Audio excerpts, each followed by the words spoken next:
Olá, alunos do Coração de Jesus, sétimo ano, tudo bem com vocês? E aí, fizeram a atividade que foi pedida na aula passada? Então, vamos fazer algumas resoluções de alguns exercícios, onde a gente se preocupa mais com algumas dúvidas que são corriqueiras, que aparecem com mais frequência, né? Então, baseado nisso, né, na aula de hoje, que é dia 14, né, a raiz quadrada de 196 é 14, né, que é o dia de hoje. 2 elevado ao quadrado, que é 4, que nós estamos no mês 4, e 4.040 dividido por 2 vai dar 2020, né? 4.040 dividido por 2 vai dar 2020, que é o ano que nós estamos. Então, baseado nisso, nós vamos estar fazendo os nossos exercícios, né, da tarefa que é da página 46 e 47. Então, essa tarefa da página 46 e 47, eu selecionei alguns exercícios para a gente fazer juntos, né? Não vamos fazer todos, porque vai estar o gabarito depois disponível para vocês lá no nosso portal, onde vocês vão poder estar conferindo o exercício feito, observando os erros que aconteceram, anotando as dúvidas possíveis, e aí a gente dá continuidade a elas, tá? Então, o primeiro exercício está no livro de vocês, na página de número 46, e ele diz assim: sabemos que o oposto de menos 2 é mais 2. Em linguagem matemática, o oposto de menos 2 pode ser escrito como menos menos 2. Assim, menos menos 2 é igual a mais 2. Dessa forma, escreva. Então, ele está falando que é para você fazer dessa forma que ele está te mostrando. Então, ele não quer que você faça de uma ou outra maneira, mesmo que você já sabe que o oposto de um número positivo é um negativo e de um negativo é um positivo, de forma direta. Ele está dizendo ali que ele quer daquela forma. E a forma que ele quer é que você escreva com a representação matemática que nós vimos lá na aula de explicação. Quem não se lembra pode voltar lá e dar uma olhadinha, né? Então, vamos aqui. O oposto de mais 5. Como é que eu posso escrever o oposto de mais 5 da forma que ele está me pedindo? Então, eu vou ter menos, parênteses, mais 5 quartos, que é o que ele quer. O oposto de menos mais 5 quartos. O oposto de menos mais 5 quartos é igual a menos 5 quartos. Então, ele quer que vocês façam isso. Escrevam o oposto desse número de mais 5 quartos dessa maneira, né? Sempre com o sinalzinho negativo à sua frente. Então, menos mais 5 quartos, que é igual a menos 5 quartos. E assim vocês devem fazer os outros exercícios. A letra A, B, C, no caso a B nós fizemos, a C e a D. No número 2, ele diz assim: no jogo soma 0, a soma de um número com o seu oposto tem resultado 0. Com base no jogo, obtém os resultados a seguir. Então, relembrando aquele joguinho que nós fizemos em sala de aula, onde vocês recortaram comigo aqueles valores, né? O valorzinho que estava na planilha foi recortado, depois a gente colocou na planilha em aberto para fazer o jogo. E vocês foram fazendo a soma, né? Pegando os números e no final fazendo uma soma total. Então, sabe, ali, por aquela soma a gente percebeu, e falamos sobre isso em sala de aula, que a soma de dois números opostos é sempre igual a 0. Então, baseado nisso, nós vamos trabalhar o exercício 2. Então, nós vamos pegar aqui. Primeira coisa, eu vou identificar os números opostos que vai aparecer para mim. Ó, mais 3 sobre 2, menos 3 sobre 2. Nós observamos que são números opostos. Se eles são números opostos, a sua soma é sempre igual a 0. Então, eu posso simplificar esses dois números, né? Ou seja, usar o cancelamento. Cancelei os dois, porque vai dar 0. Além dele, eu vou ter ainda o mais 2 quintos e o menos 2 quintos, que também eu posso estar usando o cancelamento de mais 2 quintos e menos 2 quintos, e assim eu vou obter o resultado final dessa operação, que sobrou somente o menos 1 quarto, que esse número não tem oposto aí, no caso, o resultado final seria esse. Tudo bem até aí, gente? Espero não estar indo rápido demais, porque na sala de aula vocês podem dizer, professor, repete. Agora, nesse momento, fica difícil até a gente se controlar diante disso, tá bom? Mas lá no exercício 3, ele diz assim: no dia de inverno, em Nova York, foram registradas temperaturas máximas de menos 6 graus Celsius e a mínima de menos 14 graus Celsius. Qual a variação de temperatura nesse dia? Então, voltando aqui, né, no assunto que a gente já falou bastante em sala de aula, é a variação de temperatura. E variação de temperatura, como vocês aprenderam lá no 6º ano, viram também no 7º, nada mais é que temperatura máxima menos a temperatura mínima. Ou seja, é o valor máximo menos o valor mínimo. Então, vamos calcular a variação. Nesse caso, ele falou para a gente que o valor máximo, a temperatura máxima, é menos 6 graus Celsius. Então, isso menos o valor mínimo que ele nos deu, que é menos 14 graus Celsius. Sabendo disso, agora eu vou fazer as operações, né? Relembrando o conceito estudado aqui, ó. Subtrair dois números, né, negativos é a mesma coisa que fazer o quê? É pegar o primeiro e subtrair o oposto do segundo. Nesse caso, o nosso oposto é menos 14 graus Celsius. Aqui, ó, o exercício do oposto que apareceu lá no número 1. Aqui ele mostra que a gente vai trabalhar com esse oposto. Então, vamos lá. A variação é igual a menos 6 graus Celsius, né? O oposto de menos 14 é mais 14. 14 graus Celsius. E logo, fazendo essa variação de menos 6 graus Celsius até mais 14 graus Celsius, a gente vai ter uma diferença de 8 graus. Então, aí eu tenho a variação desse dia, que foi de 8 graus Celsius. Ah, professor, não entendi. Dá para explicar novamente? Então, vamos lá. Podemos usar aquela retinha que a gente aprendeu na sala de aula, certo? Positivo e negativo. Na aula passada eu também mostrei para vocês na aula vídeo. Então, nós vamos usar aqui. O valor menos 6 vai representar o valor negativo. Ou seja, nós temos aqui uma retinha com sinal negativo e uma com sinal positivo. Então, vamos colocar 6 bolinhas negativas na retinha negativa. Então, tem 1, 2, 3, 4, 5, 6. E eu vou colocar 14 na retinha positiva. 2, 3, 4, 5, 6, 7, 8, 9, 10, 11, 12, 13 e 14. Fazendo isso, o que eu vou observar? Que uma bolinha positiva ela vai poder eliminar uma bolinha negativa. Então, vamos eliminando as bolinhas e a gente vai observar quantas bolinhas vão sobrar para a gente, certo? Então, nós observando isso aqui, a gente vai ver que sobrou 1, 2, 3, 4, 5, 6, 7, 8 bolinhas. As 8 bolinhas estão no positivo, então logo o resultado é mais 8 graus Celsius positivo. Tudo bem até aí, gente? Então, vamos fazer mais 2 exercícios, né? Vamos fazer o exercício de número 4, tá? O número 4 ele diz assim: descubra a soma mágica do quadrado abaixo e complete-o. Lembre-se de que a soma entre as linhas e colunas e diagonais é sempre a mesma.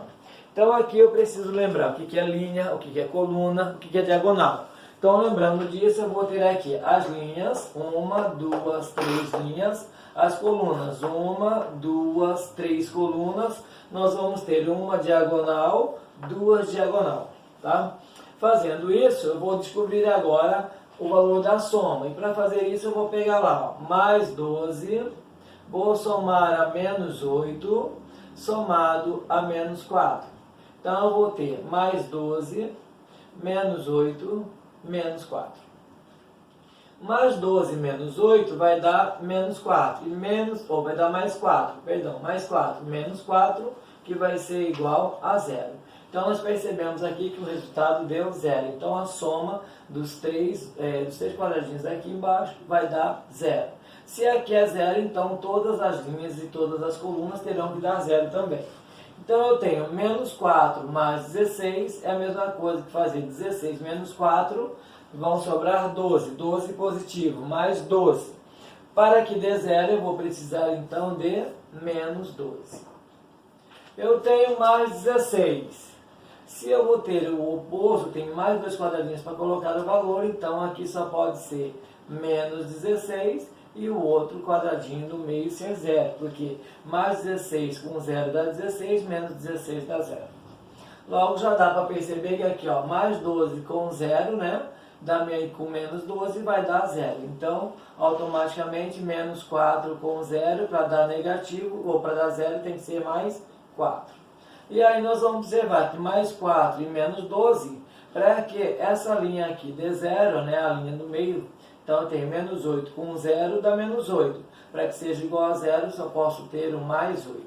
Então nós percebemos que agora todas as linhas que vocês somarem todas as colunas que vocês somarem e as diagonais, todas elas vão ter resultados sempre iguais a zero. Então, nós descobrimos primeiro o segredo do quadrado mágico e depois a gente fez essas somas da zero. Com o exercício 5, né, o que vocês têm para fazer, vocês vão observar que lá ele vai pedir um quadrado mágico para vocês, tá? Eu coloquei aqui 5, mas esse que eu estou falando para vocês aqui embaixo, que eu vou falar sobre ele, é o sexto, tá bom, gente? Vou colocar aqui 6, senão vai acabar confundindo. Eu só estou comentando a respeito do exercício 5, porque ele vai pedir para vocês também a mesma ideia do quadrado mágico que a gente acabou de fazer agora. Só que nesse caso, o quadrado mágico que ele está pedindo no 5 aqui, ele vai ter que ter a soma igual a 3. Ele já te deu essa soma igual a 3, e ele está te dando os algarismos também para vocês observarem lá. Ele dá menos 3, menos 2, menos 1, 0, mais 1, mais 2, mais 3, mais 4, mais 5. Então, quando vocês fizerem o quadrado, para poder preenchê-lo, vocês têm que observar que a soma de cada 3 números aí tem que ser sempre igual a mais 3, tá? Então, muita atenção na hora de fazer esse exercício, pratiquem ele bastante, porque vocês precisam entender como ele funciona. Então, agora nós vamos fazer o exercício número 6. Né? No exercício número 6, ele diz assim: Juliana tinha um saldo de R$ 560,50 e pagou uma compra com o cartão de débito no valor de R$ 790,25. Então aqui ele está usando a palavra saldo, né, e a palavra débito. Lembrando, lá na nossa aula a gente aprendeu que saldo é sempre um valor positivo e já o débito seria sempre um valor negativo. Então, para isso eu representei aqui o saldo de mais 560,50 e o débito de menos 790,25. E ele quer saber qual era o saldo final dela, como ficou essa conta dela. Se ela ficou uma conta com um saldo credor ou com um saldo devedor. Ou seja, se ela ficou positiva ou se ela ficou negativa. Então nós vamos usar aqui a ideia de mais 560,50 menos 790,25. Então, fazendo essa operação, a gente vai descobrir que tipo de saldo ela tem no final. Se esse saldo é positivo, se esse saldo é negativo, né? Podemos, para fazer esse exercício, pensar da seguinte forma: os sinais são diferentes, mais 560,50 menos 790,25. Se os dois números têm sinais diferentes, nesse caso eu vou subtrair. Nós aprendemos isso lá na adição, quando foi mostrado para vocês. E se os dois números têm sinais iguais, a gente vai permanecer com o sinal e adicionar esses valores. Isso é uma regrinha prática que a gente viu lá. Então agora a gente vai fazer isso aqui agora, né? Então eu vou apagar aqui do lado, fazendo a operação para vocês.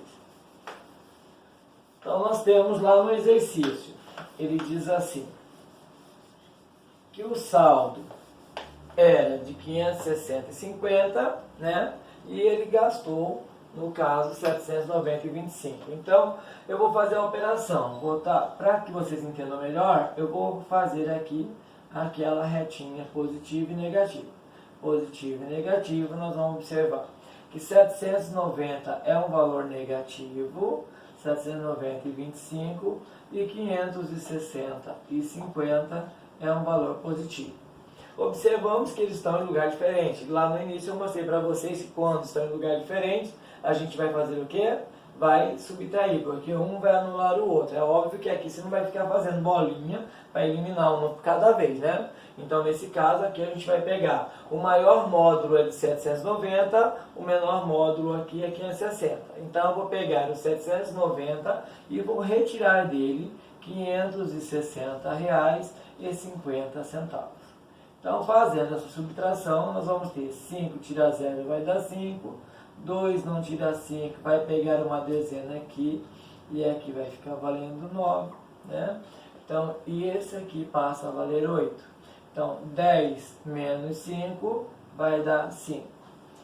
9 tira 0 vai dar 9. Oh, perdão, gente, desculpa, aqui não é 10, aqui é 12. Olha só, 12 que tira 5 vai dar 7. E 9 que tira 0 vai dar 9. 8 que tira 6 vai dar 2. 7 que tira 5 vai dar 2.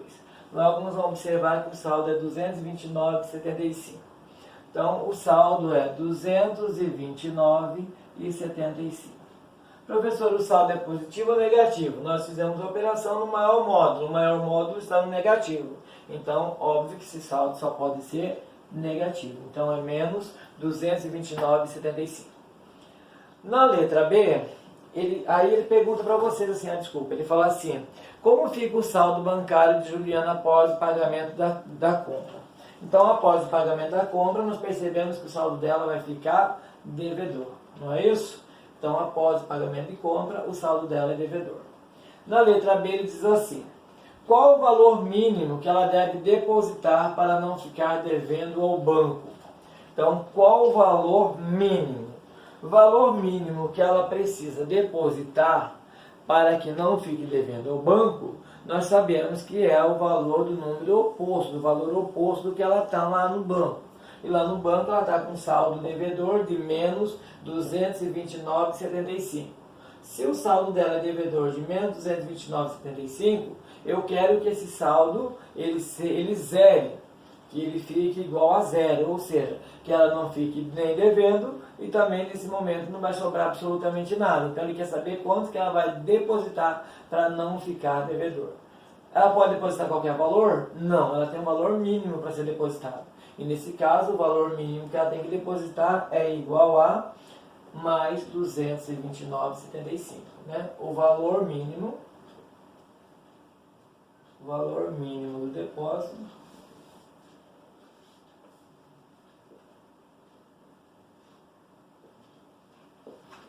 é de mais 229,75, que é o valor oposto do que ela estava devendo. Porque com o valor oposto dela, né, da dívida, vai ficar zero. Então, se vai ficar zero, ela não está devendo ninguém nesse momento. Então, gente, esses são alguns exercícios que a gente tinha para fazer, né, que eu estava planejando fazer com vocês. Eu vou fazer só o número 9, porque o número 8, ele vai falar ainda para vocês de algumas situações do dia a dia, né, que nós já comentamos em sala de aula. A questão do débito, né, do depósito e da retirada, né? Então, o depósito é sempre o valor positivo e a retirada é sempre o valor negativo, que é o seu débito e o seu crédito. Então, partindo disso, nós vamos fazer só o exercício 9 para fechar essa questão. Esses exercícios que ficaram propostos para vocês. No exercício número 9, ele dá uma situação que vai estar envolvendo duas condições. Ele fala assim, um helicóptero de resgate sobrevoa o mar sobre um mergulhador que procura destroços de um navio naufragado, como mostra a figura. Considerando zero o nível do mar, o helicóptero está a 30 metros, enquanto o mergulhador está a 8 metros. Qual a distância entre o helicóptero e o mergulhador? Nesse caso, ele está usando, no livro de vocês vão observar um pontilhadinho aqui para dizer que esse é o limite da água do mar, né, em relação à altura do helicóptero. Então, se você observar aqui, o mergulhador está 8 metros abaixo e o helicóptero está 30 metros acima. Então, ele quer saber qual é a distância do mergulhador até o helicóptero. Então, para isso, nós vamos fazer o quê? Vamos pegar lá a distância do helicóptero, que é mais 30 metros, menos a distância do mergulhador, que é de menos 8 metros. Resolvendo isso, nós vamos ter então aqui a resolução mais 30 metros, né? Subtrair o número negativo é a mesma coisa que adicionar o seu oposto. Então, mais 30 metros com mais 8 metros. Então, nós podemos afirmar que ele está a 38 metros de altura, no caso, a distância entre o helicóptero e o mergulhador é de 38 metros, já que um está na profundidade e o outro está sobre o mar, né, no caso, e você percebe que a soma da distância entre os dois é 38 metros. Lembrando que você também poderia estar fazendo isso da seguinte forma, fazendo através da reta numérica, que nós já fizemos algumas vezes em sala de aula. Né? Tenho certeza que vocês dão conta de fazer isso. Né? Não me preocupo com isso, porque eu sei que fizemos bastante em sala de aula e que vocês vão dar continuidade nisso, já que estão estudando sobre isso. Então, a nossa aula de hoje ela é baseada dentro dessas atividades, que nada mais é do que retomar o capítulo da aula anterior. Tá? Com isso, nós vamos ficando por aqui, mas eu vou deixar para vocês uma tarefa da página 48, ele vai do exercício 10, 11 e 12, né, no qual vocês deverão copiar e resolver no caderno, né, com o desenvolvimento completo, tá, gente? E colocar a data, que é fundamental, porque a gente vai estar listando, quando vocês voltarem para a sala de aula, essas tarefas que nós estamos trabalhando nas aulas vídeo com vocês, porque elas também são o nosso instrumento de avaliação. E como vocês devem estar estudando em casa, que a gente espera que façam isso muito, né, até porque devem estar como a gente, morrendo de saudade, né, então eu tenho certeza que vão estar fazendo e chegando com um caderno bem organizado, com tudo completo, tanto para o professor Adailton quanto para a professora Nelise, e assim a gente continua dando sequência aos nossos estudos, tá bom? Então não esqueçam, tarefa da página 48, exercício 10, 11 e 12, né, para a próxima aula, né, aonde a gente vai estar dando continuidade também ao conhecimento da gente, né, dos estudos, da gente vem fazendo, sequência do nosso livro, né, o nosso próximo assunto será a multiplicação e divisão de números positivos e negativos, né, e também um pouco da correção desses exercícios. Tá bom? Fica aqui para vocês o meu forte abraço, bons estudos, continue se organizando bastante para a gente se encontrar logo, tá? Abraço.